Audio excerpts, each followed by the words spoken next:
Hai semua, selamat datang di vlogku.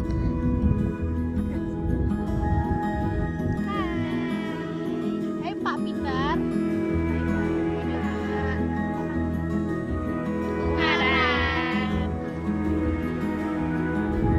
Sebelum memasuki jalur pendakian, kita akan berjalan untuk menuju pintu rimba. Memasuki jalur yang ini masih tergolong landai loh.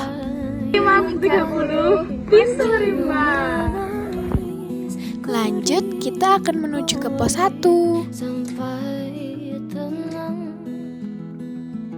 Kita belum memasuki area yang tertutup pohon, masih terlihat sekali langit yang berwarna biru. Dan ya, kita sampai di pos 1. Pos 1 Watu Oma. Perjalanan untuk menuju pos 2. Untuk menuju pos 1 ke pos 2 tidak membutuhkan waktu yang begitu lama. Sampai di pos 2. Di pos 2 ini tidak begitu banyak orang. Pos 2 Watu Jajar. Kita akan melanjutkan perjalanan ke pos 3. Perjalanan ke pos 3 cukup membutuhkan waktu dan beberapa kali istirahat karena jalur juga semakin terjal dan banyak bebatuan besar untuk dilewati. Pos 3. Di sini sangat ramai teman-teman. Jadi tak bisa mengambil video terlalu banyak. Kita mulai lanjut ke pos 4. Di perjalanan ini kita membutuhkan waktu sekitar 2 jaman. Sebagai pendaki pemula, kita masih menyesuaikan jalur. Apalagi di sini sudah mulai melewati tangga-tangga yang cukup membutuhkan energi yang sangat banyak. Finally, kita sampai di pos 4 dengan sisa-sisa energi kita. Pos 4 Kolong Kaciko Yare.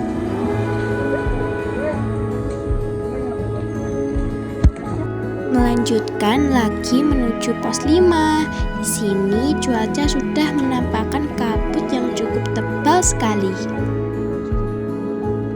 Sampailah di pos 5. Maaf ya teman-teman, perjalanan menuju ke pos 5 tidak begitu aku video karena banyaknya kabut ditambah cuaca semakin dingin menjadikan fokus ke situasinya. Nah, beginilah suasana saat ini. Anginnya semakin kencang dan ditambah lagi kabut yang sangat tebal.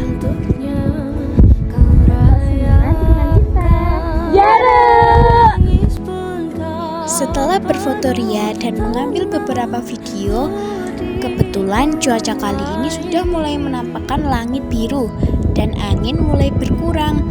Jadi kami memutuskan untuk melanjutkan perjalanan ke puncak Bondolan. Di sini jalurnya akan semakin nanjak dan semakin naik. Puncak Bondolan via Peranturan. Sekarang ini cuaca kembali berangin. Di sini juga sangat ramai pengunjung dan terdapat beberapa orang yang sedang mengecamp. Beginilah suasana di atas puncak Bondolan. Disertai angin sepoi-sepoi serta ramainya orang yang mengisi kebisikan puncak. Oh ya. Puncak Bondolan via Peranturan. Oke, mari kita lanjutkan teman-teman untuk menuju puncak Botak. Perjalanannya mungkin sekitar 30 menit sampai 40 menit. Kita berhenti untuk istirahat sambil menikmati pemandangan tebing-tebing hijau yang sangat indah ini. Sekarang kita lanjutkan. Perjalanan tidak begitu melelahkan, tetapi treknya memang banyak bebatuan yang berukuran besar. Selalu berhati-hati ya teman-teman, jangan berjalan sambil bercanda dengan temanmu. Puncak Botak via Perantunan. Bisa dilihat, cuaca semakin ekstrim. Kabut dan angin mulai menyelimuti kita. Kita berinisiatif untuk beristirahat. Waspada ya teman-teman, debu akan masuk ke mata.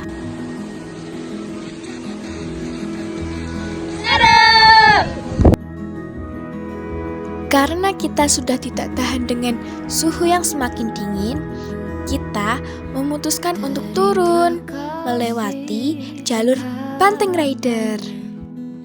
Kalian harus ekstra hati-hati ya teman-teman, karena jalur ini sangat mudah membuat terpeleset.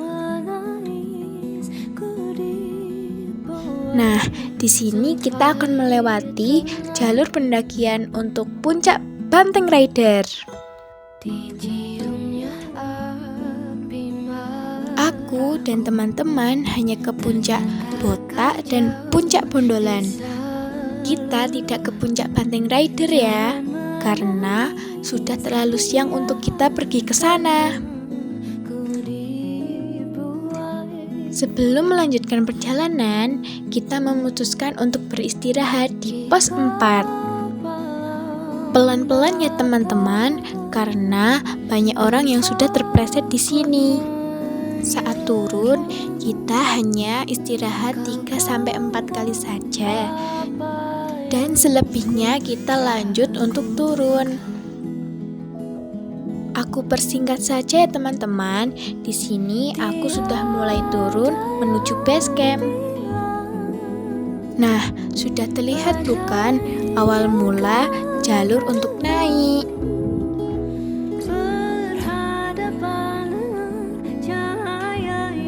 Oke teman-teman, kita sudah sampai di bawah. Dan sekarang kita ingin beristirahat sebelum perjalanan pulang.